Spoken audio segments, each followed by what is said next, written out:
નારી શક્તિ વંદન બિલ મુદ્દે કોંગ્રેસ પર વરસ્યા જગદીશભાઈ વિશ્વકર્મા। ગુજરાત ભાજપ પ્રમુખ જગદીશભાઈ વિશ્વકર્માએ પ્રહાર કર્યા। કોંગ્રેસ અને તેમના સાથી પક્ષોએ મહિલાઓનો અધિકાર છીનવ્યો હોવાનું જણાવ્યું। સાથે જ કહ્યું કે કોંગ્રેસે સંસદમાં બિલ પાસ ન થવા દીધું। મહિલાઓને દગો આપવો તે કોંગ્રેસનો ઇતિહાસ। કોંગ્રેસની માનસિકતા છતી થઈ। આ મહિલાઓ વિરુદ્ધ એક રાજકીય ષડયંત્ર હતું તેવું પણ જણાવ્યું।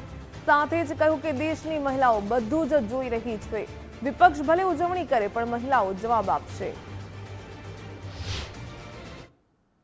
सम्माननो ऐतिहासिक अने सुवर्ण दिवस बनी शक्यो होत, परंतु कांग्रेस अने तेना साथी पक्षोना एक कावतराना कारणे आ दिवस ए महिलाना अधिकारों पर एक काळो डाग ज्यारे बनी गयो।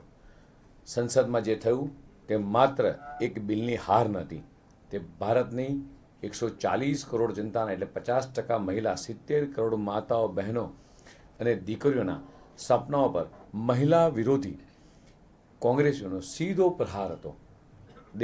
દેશે સ્પષ્ટપણે આ જાણી લીધું છે કે એક બાજુ ભાજપ અને એનડીએની મહિલાઓને સશક્ત બનાવવાની આ વિચારધારા છે અને બીજી બાજુ કોંગ્રેસ છે જે મહિલાઓના માર્ગમાં એ અવરોધ બનીને જ્યારે ઊભી છે। કોંગ્રેસ અને એનડીએના ગઠબંધનના નેતાઓએ બિલ પસાર ન થવા શક્યું, ત્યારે જ તે રીતે આનંદ વ્યક્ત કર્યો અને મેજ થપથપાવી આ જ બતાવે છે નારી શક્તિનું એ અપમાન।